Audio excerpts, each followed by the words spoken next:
Communication is the hardest thing we do. It is wicked hard. It's frustrating. They didn't have the opening act out there, and they didn't get them involved in at least thinking. So it's a shock. That's number one shock. Don't create shock, create antibodies. I have this foundational belief over my 30 years that owners leave too soon, and the successors, they are not ready for the job. The earlier you know that, the more successful that transition could be. You can pivot because you planned. Welcome to the Business Transition Roadmap. My name is Elizabeth Ledoux, and through my years, I have seen how communities thrive when business succession and transition are done well. Me and my team at the Transition Strategists have been helping business owners develop and implement transition strategies for over 30 years. And on this show, we want to help you by giving you the roadmap to a healthy business transition. Let's get started. Hi, everybody, and welcome back to our podcast, The Business Transition Roadmap. I'm Elizabeth Ledoux, the host today, and I am so grateful and so honored to be with Mike Wettlaufer. He is a Rear Admiral, U.S. Navy retired.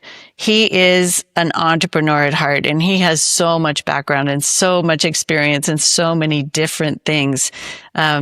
In the Navy, he served 38 years, and he was a carrier aviator and also test pilot, and he's nuclear trained as a naval officer.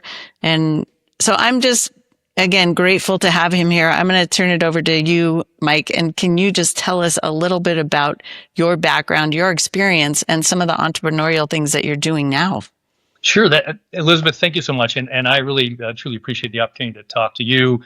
And certainly to reach out to folks who maybe need a little bit different view of what they're doing and how they're going to get after it. I tell you, 38 years goes by pretty fast, and I was fortunate in the Navy that I found a job. I literally found something that made me passionate. Flying off aircraft carriers is really dynamic. But before that, I'm a science guy. I have microbiology. I thought I was going to be a doctor, and then I decided I never wanted to be inside of a laboratory again. And I went to the Navy and said, "Hey, what do you got?" And they say, "Hey, do you want to be a pilot?" And I said, "How much does it pay?" And here I am. And so, right. It wasn't a lifelong passion to fly. It's a passion built on that experience. But then the entrepreneurial spirit, most people don't realize it. They think you're in the military, it's like a regimented thing. It is what you make of it. And my career path is very, very different than most of my peers, certainly at the time. But all that to say that it was varied. I flew off aircraft carriers. I lived 5 different times in overseas, outside the United States. I never lived in San Diego, which is a rarity in the Navy.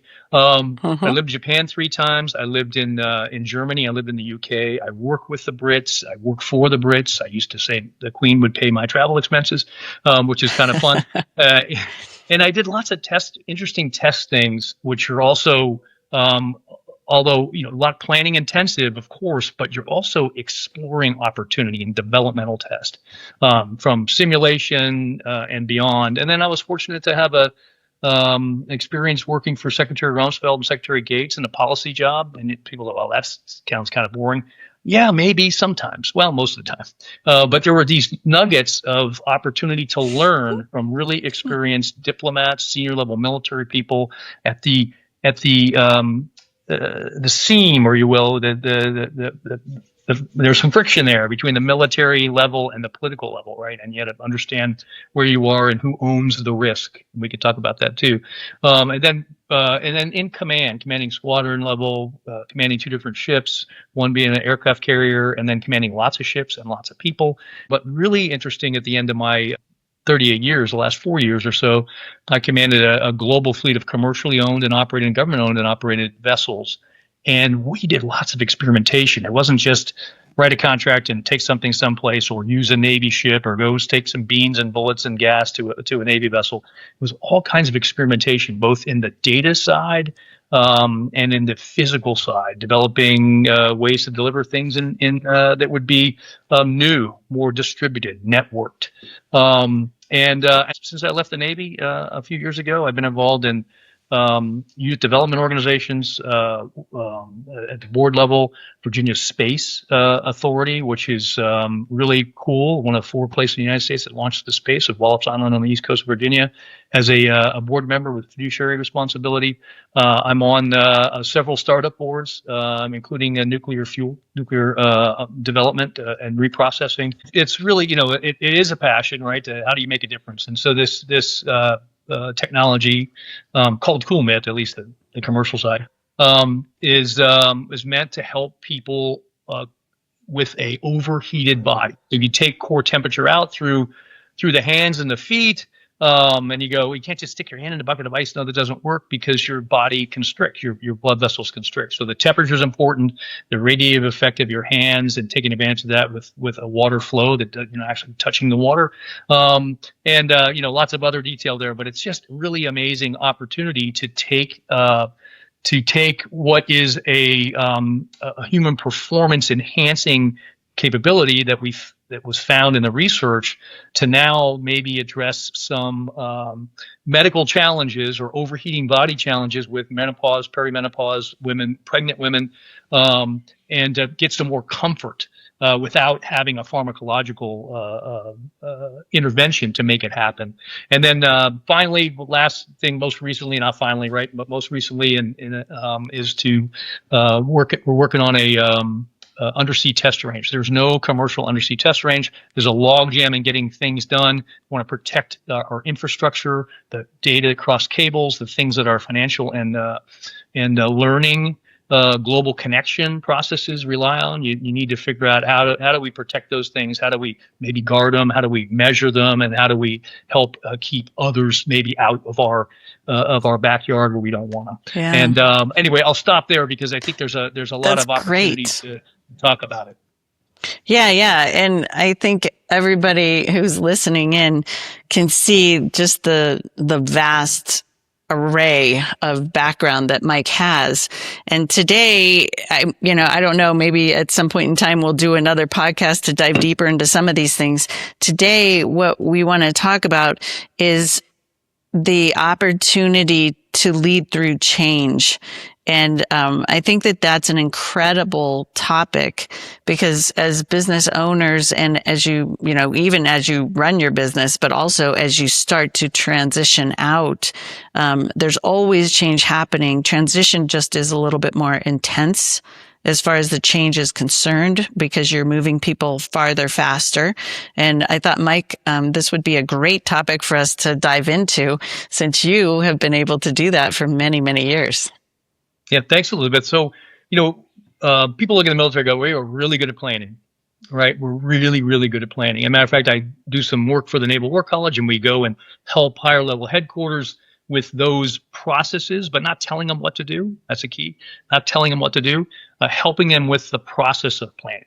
And the plan isn't everything, right? It's the planning. It's the interaction. It's the relationships. It's exploring what the challenges may be so that when you're faced with the ones that you didn't plan for, because they're going to happen, that you're ready to pivot because you've explored and you've created the relationships being that important, you created this connectivity with all those that may be involved, a small team, startup team, right? The startup team with the venture capital folks, maybe it's the startup team with the family that's going to fund it or the family offices behind it, or it's the transition from, and I'm doing this now, a startup entity that is going to eventually, when funded, become a corporation, and you've got to start putting people into jobs that you haven't worked with before necessarily and picking those folks. In the military, in my experiences, particularly in command or going to a leadership position, there's you have this expectation. Most people have an expectation. This is what it's going to be like when I get there. I'm going to say X, Y, and Z, and A, B, and C will happen. And it's just not true. So I always found it interesting, and maybe just because of my personality, that people were surprised that it wasn't like they expected it to be. And so that's part of the mentoring process too. It is not going to be exactly like what you expect, but writing down a structure and having the goals in mind, right? The leadership really are the ones that are going to look out far. That's your job.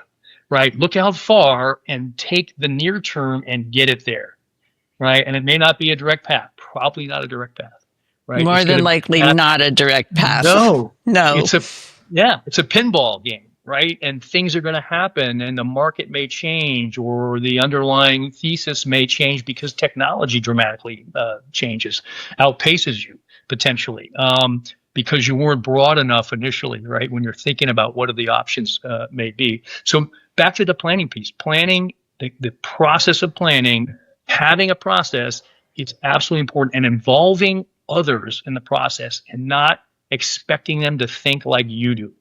Because if you expect them to think like you do, you're going to be trapped in a silo, and your little silo of excellence will not do well when exposed to another silo, right? Or a change. So the silo of excellence, you may be the best person in the world at X, but Y comes along, and if you hadn't spent any time thinking about options, not necessarily why, but thinking about the options that may occur and being able to pivot rapidly because you're not wedded necessarily to this starting point or this starting line of effort, then you're ready. Yeah. Yeah. I have had a lot of opportunities in my lifetime. And one of the fun ones was just yesterday. We were a keynote with about 25 or 30 business owners that came in through Charles Schwab. And it was great to watch them and to be with them, but realizing, there were a variety of people up on stage that were talking about, estate, and talking about trusts, and talking about taxes, and talking about opportunities, and talking about business structures, and all of these different options that people have in front of them to do their transition, not to mention adding in the people, which is what we do, right? Adding in the people side of how do you get the people to move, and how do you get them to actually do whatever the plan says. So, but yeah, trying to do that future thinking, I think the planning is so important. And I love your point that the plan doesn't ever really come out the way you think it will. No, I mean, you hope that the end point maybe is somewhere near where you started, right? Yeah. I would like to say, if you draw a big cloud, right, and you maybe the lower left-hand corner, if you just, excuse me for the geometry here, lower left-hand corner, you draw the A, right, and I'm going to get the B way up here in the upper right-hand corner, and you draw a straight line, you can be assured that you will never be on that straight line. And getting from A to B, you will have things that occur along the way.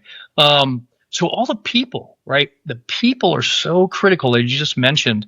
And I would say one of the things I used to say, well, I still say it today, communication is the hardest thing we do. It is wicked hard. It's frustrating. They don't understand. If you hear somebody say they don't understand, then there should be a mirror put on them that says, you don't understand how to speak to them. You don't understand how they receive. You don't understand how, and oh, by the way, if there's more than one, they're going to receive differently, right? So you may have to text, and the other one, if you text them, they're going to think that you hate them. And so you're going to have to call them, and vice versa. And I'm being a little facetious, with generational interpretation of communication. What does that mean? Oh, you put a period in your text, you're obviously mad, right? Or you're in your email, right? And so understanding the personalities, the differences, extrovert, introvert, yes. As a judger, as a person, a knowledgeable person that knows a ton of stuff, and they're going to challenge you with what they know, not with what you know. And so how do you navigate that? But then more importantly than that is what's the break point from not moving forward to moving forward? What's that number? Right. And so in a large group, 5,000 people on an aircraft carrier, or 3,000 people in the internal part of the crew in a maintenance period, and 5,000 civilians on board the ship. How do you try to get them all going in generally the same direction? It's 51%, right? You need a momentum. You need something, and you need to show success. So 20%, you don't have to worry about it, because they're going to believe you because you're the boss, you're the dad, you're the CEO. 20% are never going to believe you. It's a waste of time almost even trying to get them on side. Wow. It's that middle 60%. right? So how do I target that middle 60%? And I just need 31%, right, to Yeah. start to get rolling. And you need even less than that to show progress, right? Well, and to think about that, you know, what comes to mind for me are a couple things, because one of the things that we talk about on this podcast is what we call transition 3.0. So transition 1.0, basically, it's the old way of doing transition. It's like, hey, I'm going to transition. I'm not going to tell anybody until I actually do it, right? And then everybody's going to find out, and whatever happens, happens, and everybody's, it'll just be fine. Transition 2.0, that is where I decide as the leader owner that I'm going to transition. I tell you about it, but you have no input, right? So as a successor, it's like, yeah, you're going to be CEO. I picked you because you're my son or you're my daughter or you're the one that I want. And, and the rest of the people, like, they know about it, but they have no input. They have no say. They're just along for the ride. And we coined this term transition 3.0, which in that one, the owner brings in the successors to help them learn and grow and take the opportunity to, for them to learn and grow along the way and learn about these options and learn why one was picked. So in your planning, what's the value in bringing others in to help you? It's a great question. And when I wrote down three things, 1.0, I wrote down drones. 2.0, and I'll tell you in a second. 2.0, I wrote down renters. And 3.0, I wrote down owners, not just one owner, but owners. And so and I just have an example from talking to a friend of mine yesterday, who was part of a healthcare concern that was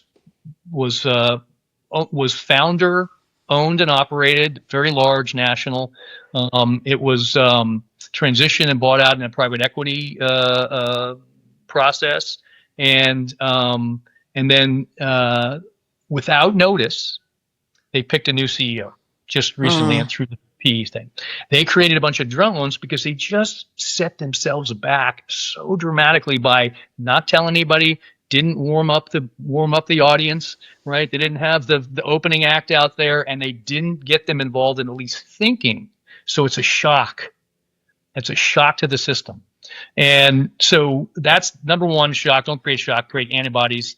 People just resist. The white blood cells come out and they try to eat the tumor, right? The tumor is the boss in this case, the boss. Right? That's funny. The second one, the renters, right? Hey, renters, I'm just paying rent. I don't care about the wallpaper or the paint. I don't care about the front door. If something breaks, I'm just going to wait till it gets really bad, and then I'm just going to complain that you don't do your job and take care of me, right? Yes. And so that relationship is really key there, and you haven't developed the relationship in 2.0 that makes the 1 and 3.0 really work, which is, hey, you may not really know them. They may be your kids. You don't really know them until you know how they react. You know how they think, and you can't tell them how to think. You can tell them how you think, but then you need to give them processes, things to do that maybe are low impact initially. You can do this with a 12-year-old, right? Low impact, but get them involved in the process. The process is, hey, how do we make dinner? I'm just being facetious, right? But it could be anything in that corporate process. Hey, do you start off sitting in the C-suite? Most young people today think they're going to sit in the C-suite on day one. And they don't know. And that's, I tell you, that's all the time. But, they just don't understand, right? They may be really good and really smart, but don't have the experience base to rely upon to navigate the challenges that you know about as the previous or the current leader. And so creating ownership is not digital, it's experiential. It's a Malcolm McDowell 10,000 repetitions kinds of thing. Like how many opportunities can you give them, and not just you and that person.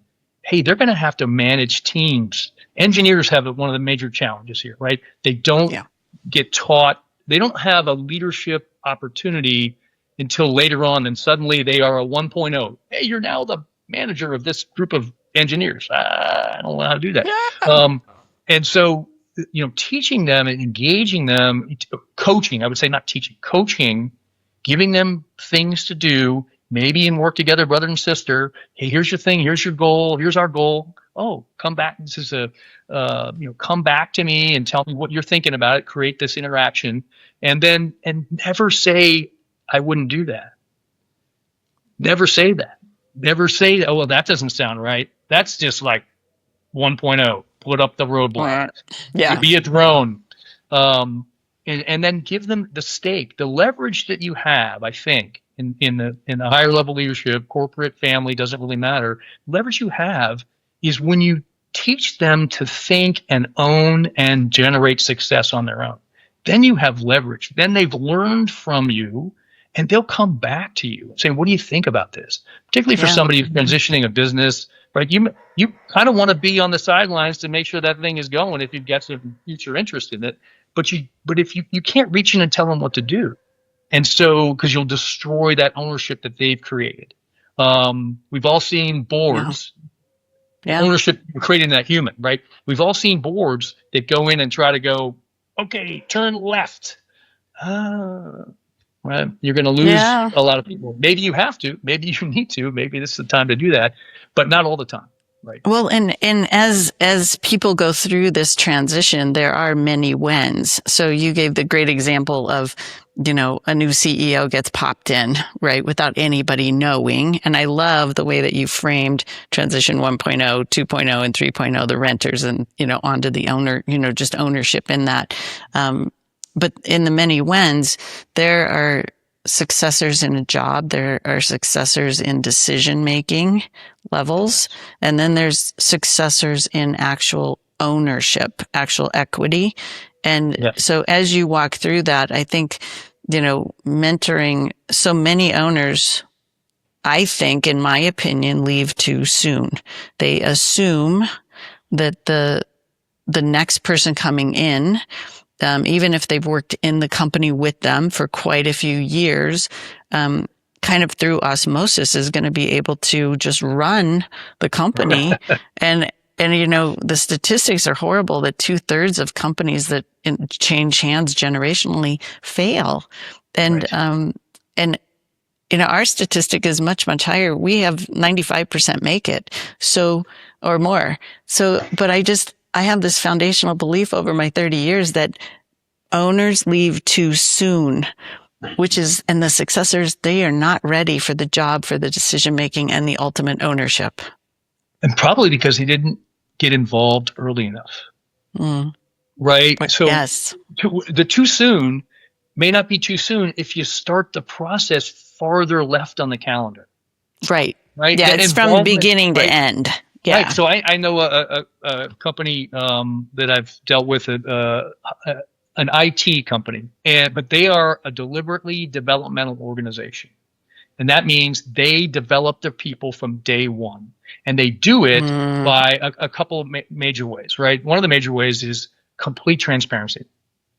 And you go, oh God, I can't be completely transparent. Well, yes, you can. You just decide not to be. It's very scary, right? Sometimes, right? Yeah. So, but it's that small project, generally inconsequential to the larger organization to begin with.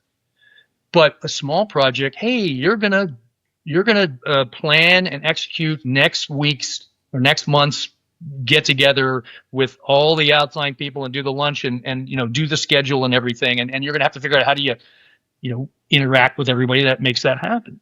And you get checkpoints along the way just to make sure, but if it's not consequential, if, hey, the ham didn't come, but we got turkey, and I'm, again, facetious, right? It's fine. We have food and we have drinks and it'll be okay because it's just a lunch in the middle of a conference.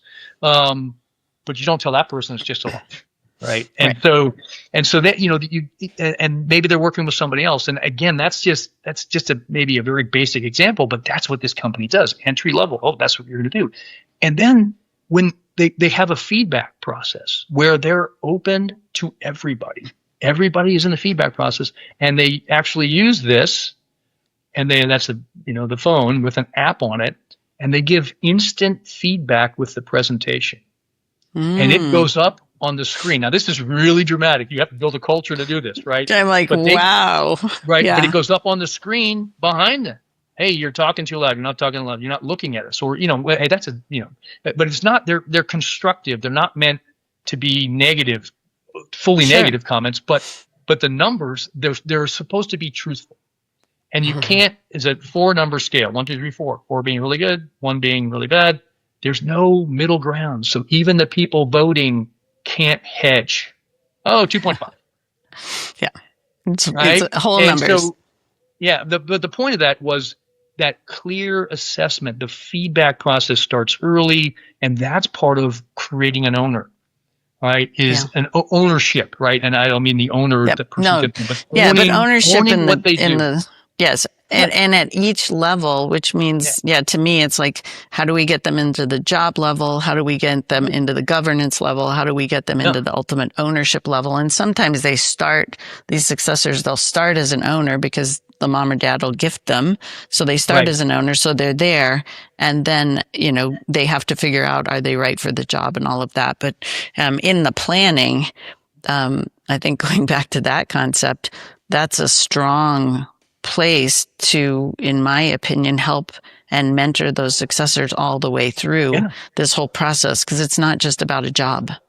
No, and in that planning process, I build the structure. Here's my wire diagram of the organization. The owner is way up here, the king, and I do mean that pejoratively. I'll talk about that in a second. Yeah. But but where's the person start, and having agreement on where they should start, even if they're an equity owner.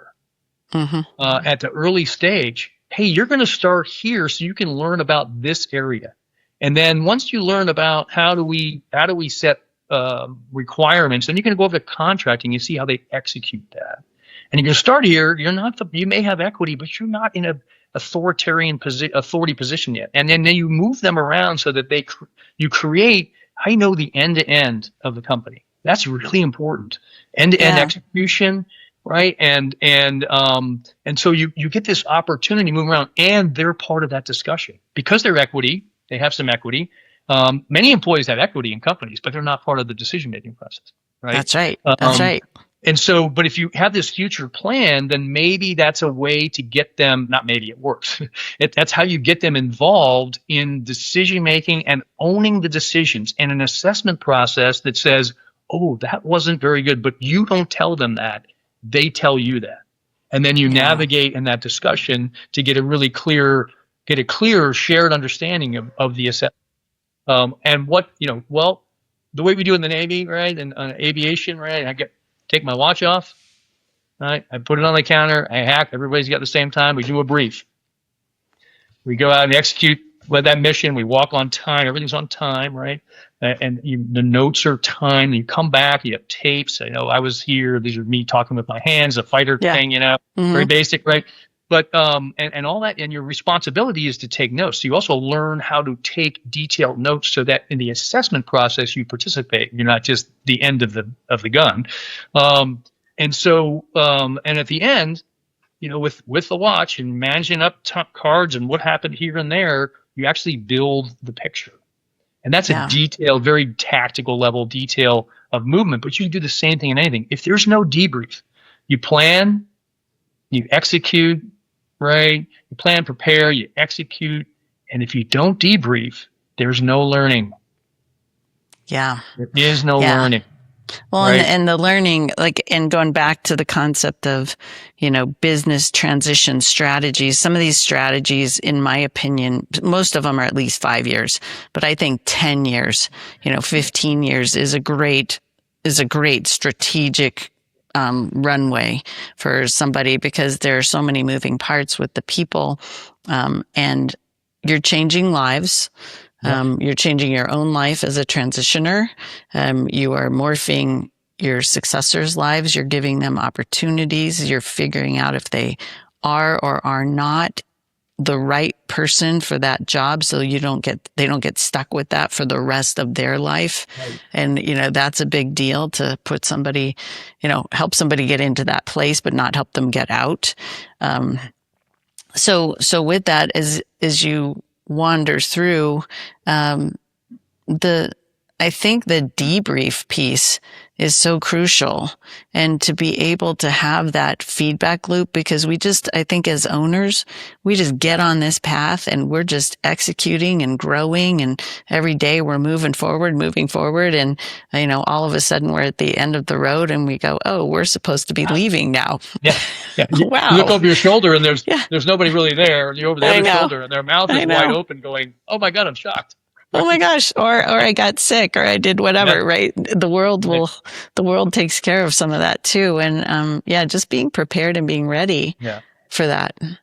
Well, then, to your point about, hey, if you had a 15-year plan, if you could do it, if you had a 15-year plan, you have to start really early thinking about it, right? You do. And the other part is maybe at 5 years, you really get to figure out where the holes are. And I mean holes not in a bad way. Like, I've identified this is a place this person doesn't have the skills. So what can I do with them? Oh, maybe I call my friend who's got another company and say, could you help me by putting my person in your company in this area, right? And where now you've really expanded the learning and potential that person can come back and fulfill, or they decide, because they always have a vote. This is the world always has a vote, right? Time has a vote. Yeah. Humans have a vote, and they may decide that, oh, this one is not for me. And the earlier you know that, right, the more successful that transition could be. You can pivot because you planned. That's right. You can pivot because you planned. And there's so much that we can explore here. And so we could go into this for such a long time, but we're already at our time. It goes so fast for me.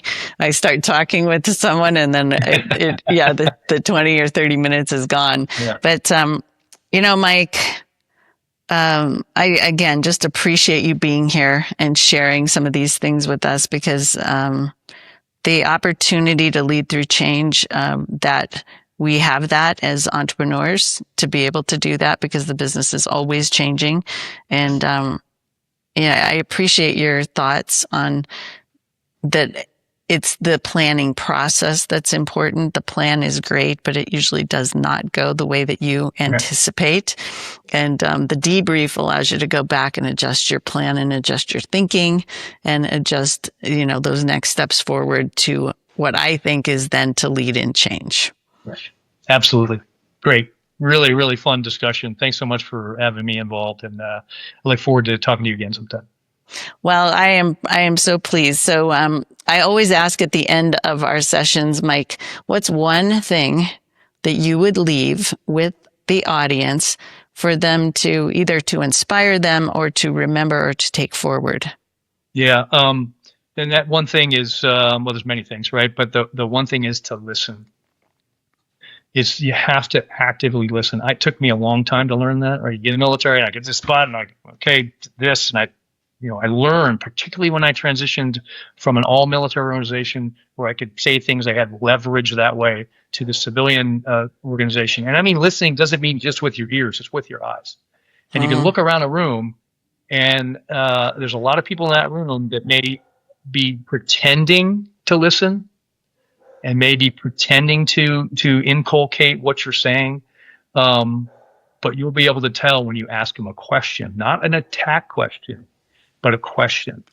And so, watch the room and figure out who those people are. And I guarantee you, if you're the big giant head at the top of the table, if you look to the second row, you'll see facial expressions that disagree with the person sitting at the table that's talking. And that may be the person you go to. Yeah. Which means if you're not in person, be on Zoom, right? Exactly. So that you can watch that room and do that. Yeah. Well, Mike, thank you so much. Thanks again for being here. And we'll have in the show notes, we'll have some information about Mike and some of the companies that he's involved with, just so that you can get to know him a little bit better, and appreciate you. Thanks very much, Elizabeth. Have a great day. You too. Bye. Thank you so much for listening to this episode of the Business Transition Roadmap. If you're ready to start shaping your own transition strategy, which I'm really hoping that you are, our team at the Transition Strategists would love to offer you a free discovery strategy session where you can explore what might be good for you and just some new ideas. We've got a new perspective and a new approach with people first. And a lot of what we talk about, nobody has ever really done before. So I want to encourage you to think about that and to go to transitionstrategist.com/discovery to schedule your call if you are even curious. It's free, no pressure. We'd love to talk to you. And by the way, if you're a successor or if you've got one in your business, you'll also want to check out for sure Your Next Gen Friend, A Successor's Guide to Business Transition. It's a podcast that's hosted by my successor, Andrea Carpenter. She's incredible.